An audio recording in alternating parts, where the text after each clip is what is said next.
our city proper is offline. So, to pass time, I'm pre-recording tons and tons of videos. Good afternoon, my name's Margo, and for this video, we are going to talk about I Was Here by Gayle Forman. Same with My Heart and Other Black Holes. I Was Here started with a suicide support group where people encourage suicide and not prevent it. In this story, the website is called The Final Solution. In this story, it's not even a spoiler that this book is about a friend or a family member discovering why their loved one decided to kill him or herself.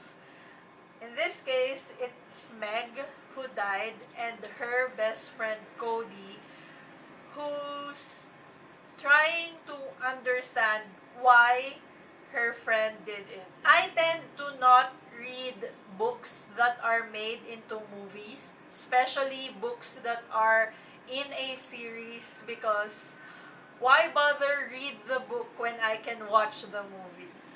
I know we have this saying that the book is always better than the movie, but personally, I'd rather watch the movie first or whatever, try if it's good. If it's good enough, I'll read the book. If it's not good enough,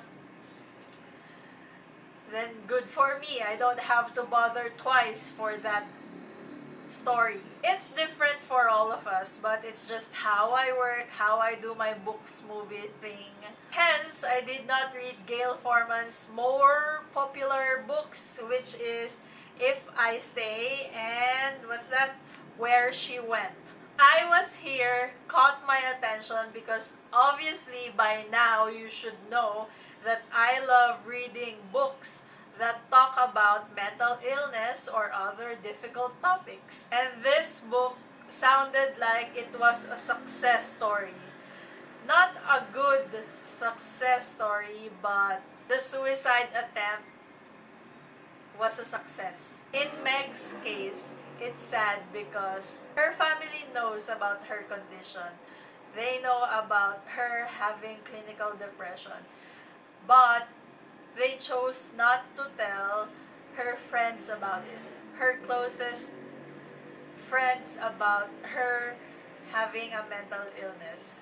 And that's where I think in real life, if you have this condition, if you have this illness, it would be wise to let your closest friends know. I know it's your decision to not let people know, but it is a common mistake with people with mental illness. They are scared to be judged, and I think it's because of the stigma as well. But come on. Decades before, being gay was a taboo, and look where we are now. I mean, someone must take a step. Someone has to have courage enough to do something. We should start somewhere. And personally, I think we are on the right track because there are many, many books coming out where they talk about mental illness. There's a conversation starting about it. People are more aware of what's happening. Maybe that's my reason why I do this kind of reviews. I concentrate on books that talks about mental illness so I could have this conversation with you, so we could start this discussion about fictional characters who's suffering depression and other mental illness, so people who's not sick would know how it feels without having the illness themselves. If you think you have a friend or a family member who's suffering from any form of mental illness, I suggest you open up to them and please do not judge them from what they're suffering from. And a slight reminder of what will happen if you ignore them.